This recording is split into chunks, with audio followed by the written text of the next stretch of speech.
Hi friends, அஸ்ஸலாமு அலைக்கும். Welcome to Raifa kitchen. நம்ம இன்றைக்கி முழுக்க ரேசன் அரிசி வச்சு பஞ்சு போல் இட்லிக்கு எப்படி மாவு ரெடி பண்ணுறதுன்னு பார்க்கலாமா? வீடியோக்குள்ளே போகிறதுக்கு முன்னாடி அப்படியே நம்ம சேனலுக்கு இப்போ தான் ஃபஸ்ட் டைம் வந்திருக்கிறீங்கன்னா நம்ம சேனலையும் சப்ஸ்கிரைப் பண்ணிட்டு வந்துடுங்க. வாங்க இப்போ வீடியோக்குள்ளே போகலாம். இந்த உலக்குக்கு 5 உலக்கு நான் புழுங்கல் அரிசி எடுத்திருக்கேன். ரேசன் புழுங்கரிசி. இது வந்து ஒரு உலக்கு வந்து 200 கிராம், 5 உலக்கு வந்து 1 கிலோ அளவுக்கு நம்ம எடுத்துருக்குறோம். நான் எப்போவுமே எங்கள் வீட்டுக்கு எந்த அளவுக்கு போடுவோமோ அந்த அளவுக்கு தான் உங்களுக்கு காமிச்சிருக்கிறேன். அரிசியில் கருப்பு கல் மண் எதுவுமே இல்லை. இப்போ அதை வந்து ஒரு பாத்திரத்தில் சேர்த்துக்கிறலாம். அதே உலக்கில் 3 உலக்கு அளவுக்கு நான் பச்சரிசி எடுத்துருக்கிறேன். 5 உலக்குக்கு 3 உலக்கு பச்சரிசி கரெக்டாக இருக்கும்.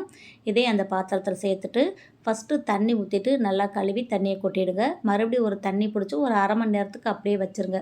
உங்களுக்கு அரிசி ரொம்ப கருப்பாக அழுக்காக இருந்துச்சுன்னா கல் உப்பு சேர்த்து கழுவுனீங்கன்னா சரியாக இருக்கும். எனக்கு வந்து அரிசி நல்லா வெள்ளையாக தான் இருக்குது. ஒரு அரை மணி நேரத்துக்கு அப்புறம் அந்த தண்ணியை கீழே கொட்டிட்டு திரும்ப 2 தண்ணி வச்சு நல்லா கழுவிட்டு அதுக்கப்புறம் தண்ணி ஊற்றி நல்ல தண்ணியாக ஊற்றி ஊற வைங்க. நம்ம அந்த தண்ணியை வச்சு நம்ம மாவு ஆட்டிக்கிறலாம்.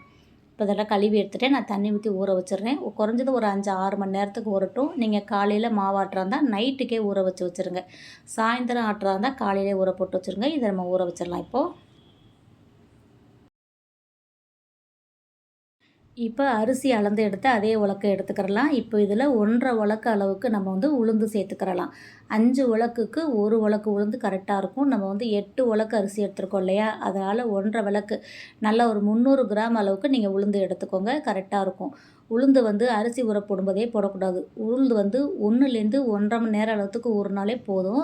மாவு ஆட்டுறதுக்கு 1 மணி நேரத்துக்கு முன்னாடி மட்டும் உளுந்தை ஊற போட்டுக்கோங்க. அப்போ தான் நல்லா பொங்கி இருக்கும்.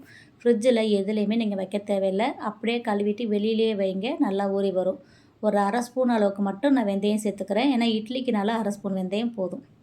இப்போ பாருங்கள் அரிசி உளுந்தெல்லாம் நல்லா ஊறிடுச்சு. பாருங்கள் எவ்வளோ வெள்ளையாக இருக்குது பாருங்கள் அரிசி. உளுந்துமே எப்படி நல்லா ஊறி நிற்கிது பாருங்கள். இப்போ அதை நம்ம ஆட்ட ஆரம்பிச்சிடலாம். தோசைக்குன்னா இன்னும் கொஞ்சம் அதிகமாக வெந்தயம் போட்டுக்கோங்க. இட்லிக்குங்கும்போது அரை ஸ்பூன் வெந்தயம் கரெக்டாக இருக்கும். உளுந்தும் கரெக்டாக ஊறி இருக்குது. இப்போ நம்ம அரைச்சிடலாம்.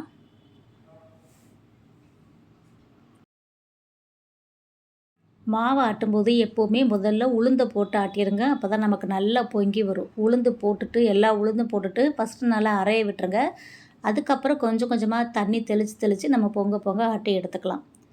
பாருங்கள் எனக்கு இந்தளவுக்கு நல்லா ஆட்டி வந்துருச்சு. இப்போ உளுந்தை வந்து வலித்து எடுத்துகிட்டு நம்ம அரிசியை சேர்த்துக்கலாம். அரிசியை மொத்தமாக போட்டிங்கன்னா கிரைண்டர் வந்து ஸ்டக் ஆகிடும். அதனால் கொஞ்சம் தண்ணி ஃபஸ்ட்டு போட்டுட்டு கொஞ்சம் கொஞ்சமாக அரிசி போட்டு அரைச்சி எடுத்துக்கோங்க. நம்ம வந்து இட்லிக்குனால அரிசி வந்து கொஞ்சம் கொரப்பாக அரைச்சி எடுத்துக்கணும். உளுந்து வந்து கண்டிப்பாக 35லேருந்து 40 நிமிஷம் ஆட்டணும். அரிசிக்கு வந்து டைம் கணக்கு கிடையாது. கொஞ்சம் கொரப்பாக இருக்கும்போது எடுத்துக்கோங்க. அப்போ தான் இட்லிக்கு நல்லாயிருக்கும். தோசைக்குனா தான் நல்லா நைஸாக அரைக்கணும். இட்லிக்கு கொஞ்சம் ரவை பதத்துக்கு அரைச்சிக்கோங்க. இப்போ அரைச்ச மாவை நல்லா நம்ம கையை போட்டே கரைச்சிக்கலாம். அதனால் ஒன்றும் இல்லை. நல்லா சுத்தமாக கையை கழுவிட்டு நல்லா கை போட்டு கரைச்சிக்கோங்க. அப்போ தான் மாவு நல்லா பொங்கி வரும். எல்லா மாவுலேயும் உப்பு போட்டால் மாவு புளிச்சு போயிடும். நான் எல்லா மாவுலேயும் உப்பு போடலை. எல்லாத்தையும் கரைச்சி எடுத்துகிட்டு இப்போ காலையிலைக்கு சுடுற மாவு மட்டும் இருந்துச்சுன்னா அதில் மட்டும் உப்பு போட்டு தனியாக நம்ம கரைச்சி எடுத்துக்கிறலாம்.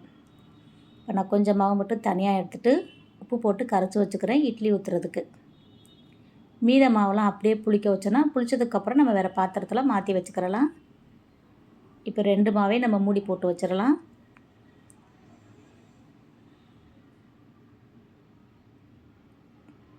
இதை தனியாக வச்சுருங்க. இதில் வந்து கல் உப்பு இருந்தால் கல் உப்பு போட்டுக்கோங்க. எனக்கு கல் உப்பு காலினால நான் தூள் உப்பு போட்டே கரைச்சிக்கிறேன்.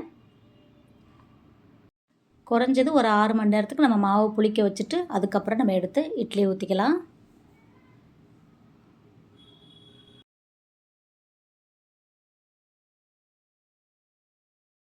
இப்போது 6 மணி நேரத்துக்கு அப்புறம் பாருங்கள் மாவு நல்லா பொங்கி நிற்கிது.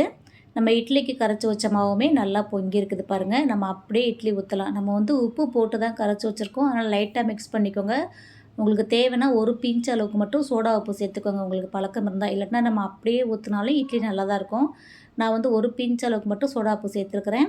சேர்த்துட்டு லைட்டாக மிக்ஸ் பண்ணிவிட்டு நம்ம அப்படியே இட்லி ஊற்றிடலாம். இட்லி பாத்திரத்தில் தண்ணி வச்சு தண்ணி நல்லா கொதிச்சதுக்கப்புறமா இட்லி வைங்க. அப்போ தான் இட்லி நல்லா புசு புசுன்னு இருக்கும். இப்போ இட்லி பாத்திரத்தில் தண்ணி கொதிச்சிருச்சு. நம்ம இதை வச்சிடலாம்.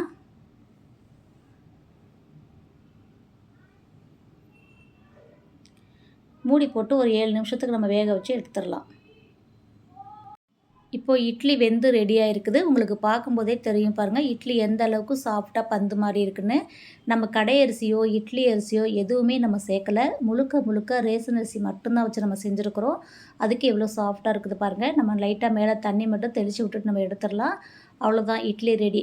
இது கிரைண்டரில் அரைக்கிறதுக்கு தான் இந்த அளவான்னு கேட்டிங்கன்னா, வெளியில் நம்ம ரைஸ் மில்லையும் கொடுத்து அரைக்கிறோம் பார்த்தீங்களா, அதுக்கும் நீங்கள் இதே அளவில் கொடுத்தீங்கனாலே போதும், சூப்பராக இருக்கும்.